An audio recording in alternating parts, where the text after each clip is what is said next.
Welcome to HR9 news. Sri Sathya Sai Parigi మండలం ఊటకూరు గ్రామంలో శ్మశాన వాటిక పరిశుభ్రతకు యువకుడు స్వచ్ఛందంగా ముందుకొచ్చారు. అపరిశుభ్రంగా మారిన శ్మశాన వాటికను తన సొంత ఖర్చులతో శుభ్రం చేయిస్తూ గ్రామ ప్రజలకు ఆదర్శంగా నిలుస్తున్నారు. శ్రీ సత్యసాయి జిల్లా పరిగి మండలం ఊటకూరు గ్రామంలోని శ్మశాన వాటికలో కంప చెట్లు, పిచ్చి మొక్కలు పెరగడంతో పాటు చెత్త చెదారం పేరుకుపోయి అపరిశుభ్రంగా మారింది.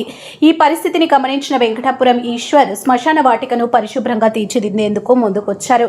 ఎవరిని ఆశ్రయించకుండా తన సొంత ఖర్చులతో శుభ్రత పనులు చేపట్టి శ్మశాన వాటికలో పేరుకుపోయిన చెత్త తొలగించడంతో పాటు పిచ్చి మొక్కలు, కంప చెట్లను తొలగిస్తున్నారు. గ్రామ ప్రజలందరికీ ఉపయోగపడే ఈ కార్యక్రమాన్ని స్వచ్ఛందంగా చేపట్టిన వెంకటాపూర్ ఈశ్వర్ను గ్రామస్తులు అభినందిస్తున్నారు. ప్రజా అవసరాలకు ఉపయోగపడే ప్రదేశాలను పరిశుభ్రంగా ఉంచడం ప్రతి ఒక్కరి బాధ్యత అని, ఇలాంటి సేవా కార్యక్రమాలకు అందరూ సహకరించాలని కోరుతున్నారు. పరిశుభ్రమైన శ్మశాన వాటిక మనందరి బాధ్యత అనే సందేశంతో చేపట్టిన ఈ కార్యక్రమం గ్రామంలో అందరి ప్రశంసలు అందుకుంటుంది. సామాజిక బాధ్యతతో శ్మశాన వాటిక పరిశుభ్రతకు ముందుకొచ్చిన వెంకటాపురం ఈశ్వర్ సేవా స్ఫూర్తిని పలువురు అభినందిస్తున్నారు.